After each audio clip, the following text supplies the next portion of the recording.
5 years after he was forced to leave Nigeria for the United Kingdom following threats to his life. Nigeria's first openly gay preacher and the founder of House of Rainbow Fellowship, a Christian community for sexual minorities and marginalized people, Reverend Jide Macaulay, has been ordained a deacon of the Anglican Church on Sunday in Chelmsford, United Kingdom.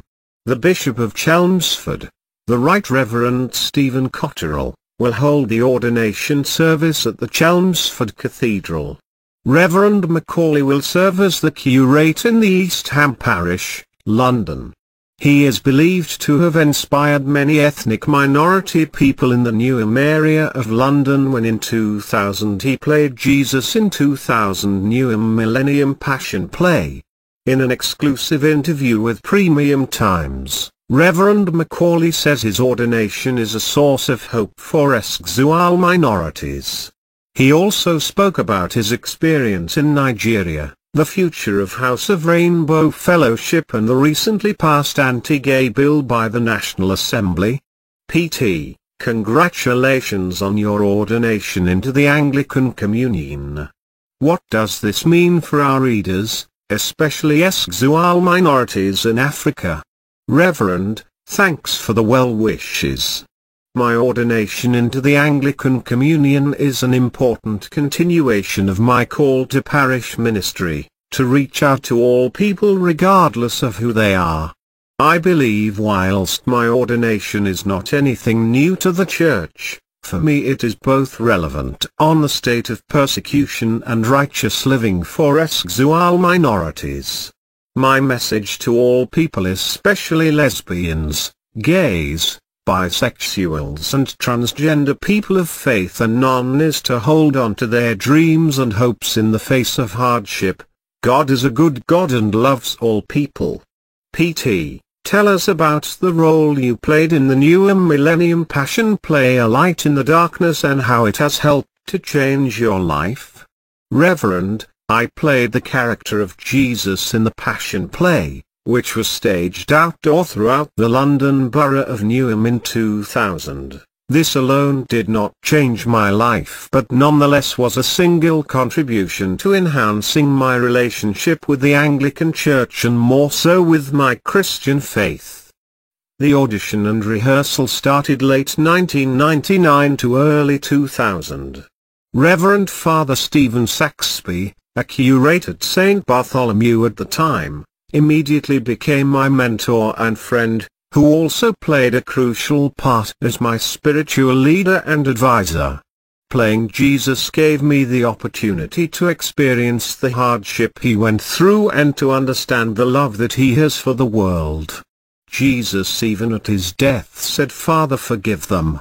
Often I feel that playing Jesus in such a public way allowed me to connect with my own pains and those inflicted on me and at the same time be able to acknowledge the spirit of forgiveness and reconciliation.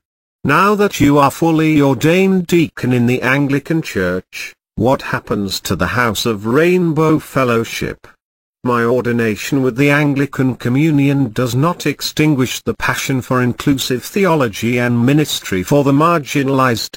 As an Anglican minister, my duties are carried forward to continue to reach out to people on the margins, and that also means an understanding of the aims and objectives of House of Rainbow and how the Universal Church may benefit from the extraordinary work in hostile regions with marginalized people. I am encouraged by those who supported my ministry and efforts towards ordination and have urged me to remain true to the call of God, and particularly with a passion to ensure that there is room at the communion table for sexual minorities. House of Rainbow continues to develop independently as a support group with 10 active groups in 6 countries, managed by 15 volunteer local leaders. What happened to House of Rainbow in 2008 and what were the core reasons for leaving Nigeria? 2008 was a very busy year for House of Rainbow and the ministry was at the height of its popularity as we have become a household name in Nigeria, particularly well known for its inclusive welcome of marginalized communities. We stood for change, peace and reconciliation. However, violence was thrust upon us as a community, and many people, organizations and the media were simply looking for dirt about us. In February, I was ambushed by the media in Abuja at the Africa Sayality Conference.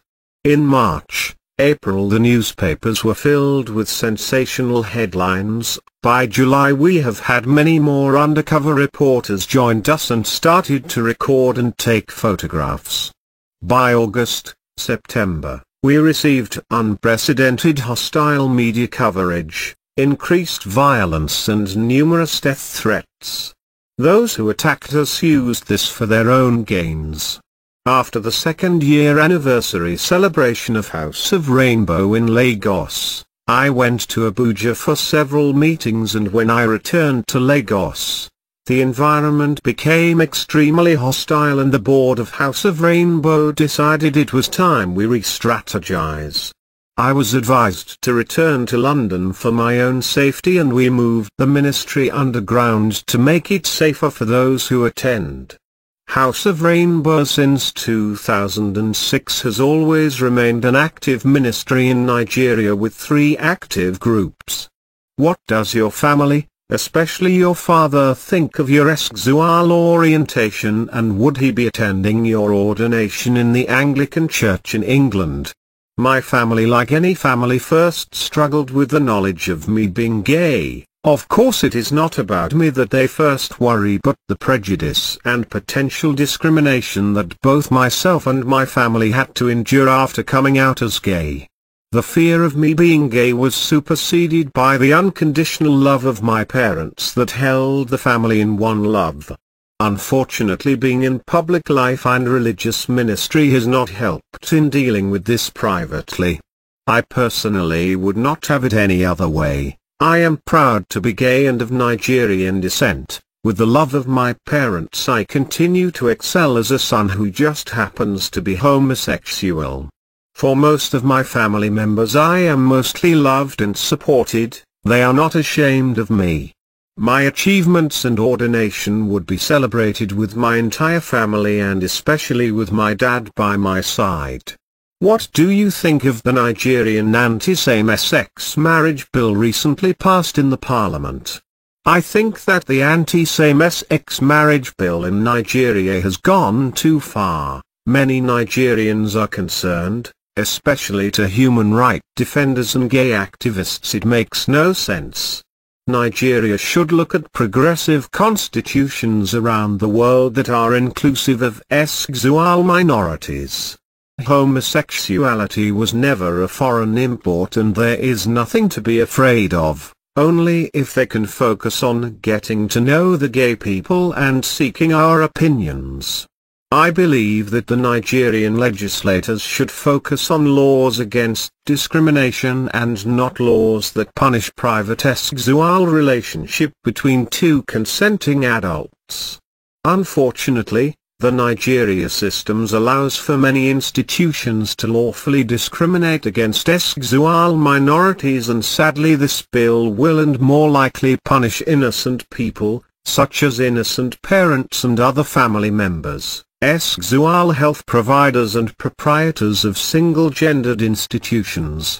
Nigerians should seek to get to know gays and lesbians amongst us. No one wakes up in the morning and chooses to be gay or lesbian knowing the hatred that will follow. It is a shame, in my opinion, with all the education and educated people in Nigeria. The last bastion the government can produce is an anti-same-sex marriage bill. I am not convinced this bill is the way forward. God bless Nigeria.